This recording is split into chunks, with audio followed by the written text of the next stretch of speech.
For me personally, the way I do it is I just have other girls. Like whoever I'm dealing with, she knows I'm not going to be monogamous. That's helpful. And actually what that does is it keeps her on her toes. Yeah, it keeps her on her toes, her heels, and the rest of her foot so she can get away from you. Alright, on January 20th, 2022, Fresh and Fit went on the flagrant2 podcast to talk about their views on women. Yikes. Subscribe so you can brag about being here before 2,000 subscribers and be an OG. Why do you guys not like black women? Oh boy. Andrew, the guy who's on screen, is referring to this clip of Fresh and Fit. Guys, sidebar conversations, please. All right. What about I've told you, this is like, this is like the 5th time I've told you that, right? Yeah, 6th time. Like, stop. For real, like, stop. Hey, mean. I'll just keep it real, man. Like, you haven't been here, so yeah, it's the whole show. Yeah, she's been doing it the whole show. I'm not mean as so. How you gonna come on somebody's show, not know what go down, and say, "Oh, you're mean"? It don't matter. Okay, well you can get off the show. Chill out, bro. Listen, don't do my baby like that. You can go. You're not gonna come on the platform. Nah. Fresh and Fit told Asian Doll to leave their podcast because having a side conversation while you're on a podcast is pretty disrespectful. She left. They didn't say anything disrespectful to her. However, some clips of them resurfaced after this happened. Oh, it's funny. I never used that one, bro. But hey, man. I mean, hey, bro, if you want to date a bunch of Shaniquas, go for it, man. LaQuisha. Yeah, like me and Fresh aren't really down with the brown like that. Man. We ain't night riders. Nah, so bro, I'm good. Sometimes if they're red bone, but like in general, me and Fresh don't dabble in the dark. If you know what I'm saying. Yep. Listen, having a preference is fine, but why do you have to call black women Shaniquas? Why can't you just say my preference is not black women, or I don't usually date black women? And we say that joke all the time about like night rider. We ask girls when they come on, like white girls, hey, do you like the BBC, whatever? Yeah, and she's yeah. like, yeah. I'm like, all right, she's a night rider. David Hasselhoff in the house, ha ha ha, right? Right. No one says anything, but they want to go and pull that clip. But don't you think the issue is you guys just declaring that you don't really date black girls? Don't you think that's what people are upset about? Fresh and Fit were asked about a dating app that exclusively has black women, so that's why they were talking about black women. It wasn't them taking a random shot. Remember that. I didn't like the Shaniqua comment, but maybe it was just a joke. I'll give them the benefit of a doubt, okay? However, do you know what wasn't a joke? I ain't gonna lie, just keeping it real. I don't really date black girls. it's not because like most black girls are like annoying. How to put this ratchet, and they don't know how to like be reserved. You're like the complete opposite. You are not the stereotype. Why? I don't have a problem with you not wanting to date a certain race, but if the reason is some stereotypical or racist reason, then I do have a problem. It makes it seem like those negative traits you're bringing up are inherent to certain races, and they're not. I can't believe Fresh said that on air. Goodness sake, dude, go have some social interaction. Get off Instagram and go outside. And I'm not even saying I'm the most socially aware person, but I don't have a business that claims to coach men on relationships and women. You'd think that social awareness would be pretty important to that business, but apparently not. Anyway, let's go back to the flagrant2 podcast. You guys have established yourselves as role models. From simps to pimps. Which is another motto I find kind of corny, but I looked into what you guys are about. And a lot of the shit is just childish, which is fine if you want to be funny. We just talk about how doctors ain't shit for 45 minutes. Mm-hmm. We are not in any way life coaching. We are not in any way trying to help men outside of, hey, come have a laugh for a couple hours. Right. If you're going to paint yourself as life coaches and then say shit like, I just don't really fuck with black girls like that. I guess this is Akash. I find what he's saying strange. Just because Fresh and Fit are life coaches doesn't mean that they can't make educated jokes or say that they have certain preferences. Again, my issue is the reason why they have these preferences, or at least Fresh, let me not speak for Fit, even though he laughed in that clip where Fresh said, hey, let's keep it real, Dude, like, my thing is, like, we're in a space where like people are targeted, especially the black people per se, black, white, and it's like whatever you say can be used to the extreme. So what we said was kind of like, I want to say, not funny to them, but to us is like we're just cracking jokes, trying to be. You're being hyperbolic about your dating preferences. Yeah. This clip is not a joke though. I ain't gonna lie, just keeping it real. I don't really date black girls. it's not because like most black girls are like annoying. How to put this ratchet. And they don't know how to like be reserved. You're like the complete opposite. You are not the stereotype. Somebody please bring up this clip. Like usually your preference is what you like, not what you don't. Exactly. I think that was the biggest issue. Like if you just like, hey, my preference is I kind of like Latinas. I don't even think you get any pushback. But saying my preference is I don't like that. That's I think where people start to feel rejected, and then they go, why don't you like me? I also found it to be strange how they said that preferences should emphasize what you like and not what you don't like. It's faster to say, I don't date race X, instead of saying, I date race Y, race Z, race W. Remember that thing I told you to remember? Fresh and Fit were asked about an app that exclusively has black women. It's a dating app. And so, of course, that's the race that they're going to talk about. Why would they waste time listing the races that they do date instead of getting to the point? Andrew told me he doesn't like Indian girls all the time. That's great. Don't date him. That's good for me. But when an Indian says that shit, right? Then it's like, yo, I do that because you say you don't like white women. I know. Andrew and Akash also talk about a race that they're not into / don't date. So I don't know what they were going on about earlier about preferences being just what you like. We make fun of Asian girls, white girls. Again, I don't have an issue with the joke. Latinas. I have an issue with the mentality. But the other thing that Fresh said was not a joke. I ain't gonna lie, just keeping it real. I don't really date black girls. It's not because like most black girls are like annoying, how to put this, ratchet, and they don't know how to like be reserved. You're like the complete opposite. You are not the stereotype. Like the thing about dabbling in the dark and Shaniqua, I understand how those can be jokes, but the other stuff about most black girls being annoying, that was serious. I'm not even saying it's not a joke because I didn't find it funny. I'm saying it's not a joke because he said it wasn't a joke and he wasn't being sarcastic. He started the sentence with, I'm just keeping it real. I ain't gonna lie, just keeping it real. Yeah, I mean, like I said, I'm looking for certain traits first, and then obviously, her race is irrelevant if she matches certain traits that I'm looking for in a woman. But what I'm saying is that most of the women that I've dealt with just don't tend to be black, and it's not something I necessarily go for. That black women tend not to have? This is a dangerous question, but I have to ask. I mean, there's obviously, we know the stereotypes, which I won't even go into right now, but a lot of the time it doesn't necessarily match with what I'm looking for. Okay. Akash asks Myron if he believes those stereotypes about black women, and he doesn't answer. A lot of stuff you guys say in general, I think, is stuff that's kind of childish. Okay. It is. I saw a clip where you were like, oh, the nuclear family's falling apart. What do? I don't get married. True. How is the solution to the nuclear family falling apart you never getting married? I also think that Fresh and Fit are childish because they don't promote a dating lifestyle that encourages longevity. For example, Fit wants to be in a relationship where he can sleep with any woman he wants, but the woman can't sleep with any other guy. You can just see the problems that they're gonna run into just by hearing that sentence. That relationship will fall apart so fast, and the relationships like that don't fall apart are not held together by love or commitment to one another. Obviously, they're usually held together by another force. So either we're funny, or help men and be real and be honest with yourselves and don't have an ego like, no, I have a preference. Be honest. Have an honest conversation. I don't agree with that. They can make jokes and still help men. Those two are not mutually exclusive. The problem is that the lifestyle they promote, at least the one for high-value men, is not sustainable. Small correction, it's unsustainable and often unfulfilling. I'm not saying they haven't helped any men. I'm just saying that following their advice to the foot of the letter will not make most men happy. How old are you guys?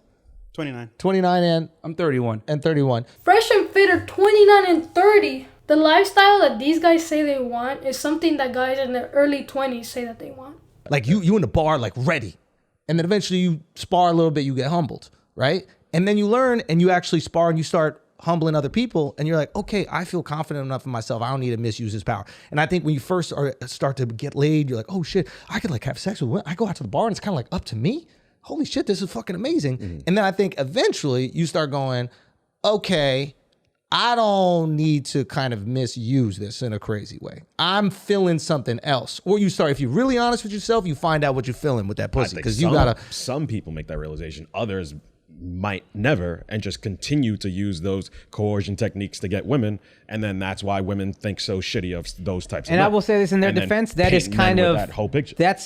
But that's not their responsibility. Yeah, exactly. Exactly. It's not their responsibility if they teach a certain guy how to get girls and then he abuses that power. I sound like I like Fresh and Fit just because I keep defending them, but I'm just trying to be fair. I think the guy that's on the side said this because he's mad at the jokes that Fresh and Fit made about black women. I didn't like the thing that Fresh said that was serious, nor the jokes, but I'm still gonna be fair. Either the guy on the side is mad at this, or he believes that creators are responsible for what their audience does. I think creators are responsible if they call for violence or are slandering people. However, if you're just giving advice and people misuse this advice, then it's not your fault. That's what we teach guys to basically fight fire with fire because girls are playing the game. Girls are finessing guys. You know, we have a whole sugar daddy epidemic going on right now. We have got a bunch of girls finessing dudes. So we teach guys how to fight fire with fire, honestly. And, you know, you got to know what you're doing when you deal with women because they're playing the game. So you got to play it as well. Here's the thing. I got to get pushback on that because here's the thing. I don't think that every girl that you're meeting is trying to finesse. I do understand what you're saying. Not every. And I think most, to be honest with you, like if you're charming and you're down to have a good time and have fun, they want to have fun too. Fresh and Fit most likely think this way because they live in Miami. Miami's a city of flaunting wealth and Instagram baddies. Plus, the women that come to their podcast usually show up for clout. Of course, money and attention are big things that those girls want. Hold on. Here's the thing. Most dudes are invisible to most girls. Yeah. Women only see a small percentage of men. Top guys. Most guys are virtually invisible to them. I doubt that most dudes are invisible to most women. I don't know about most women just wanting the top 10% of dudes and nobody else. People want the best of the best. However, they meet someone who's in the middle, like most people are, and they get swept off their feet. They can't stop thinking about them because this person makes them feel like no other. They may not have a lot of money or be the most attractive person in the world, but they have connected with them in a way that no one has. They'd be stupid to miss out. The proof? Regular people get married to other regular people all the time. It's true that the more attractive and or rich you are, the more options you'll have, obviously. However, just because you're an average guy doesn't mean that you have to be anxious about whether or not you can get women. You can still sweep women off their feet, and maybe one day you'll meet that someone that'll sweep you off your feet too. Most women are delusional of where they think they stand, and most guys underrepresent themselves of where they think. So girls have an overinflated sense of ego for the most part, because we ask them all the time. We actually have a delusion calculator we use. But the pool of women that you choose to talk to is mainly Miami women. They're not even a good population sample for women in the United States. Like I said, Miami's very flashy and show-offy. So, but these girls are not necessarily in a position to demand that kind of man when there's not enough of these guys to go around. You know, that's interesting because there are a lot of high-value women who are not willing to be in a relationship where you can sleep with whoever you want and she can't. What makes you think that you're high-value enough for that, Myron? There's men out there competing with you for those women, so what makes you think that you deserve them? You get what I'm saying? And then the thing is with that guy is that guy has the leverage, not necessarily the women, because once you get to a certain point as a guy, you now actually have the leverage where you're the commodity versus her, you know, she's just an attractive younger girl, but there's plenty of girls like that. This is weird because the woman and the man are both high value in this scenario. However, the high valueness of the man overrides the high valueness of the woman. So he's the commodity and she's not. Why? She probably has a lot of options too, so I don't know who you think you are.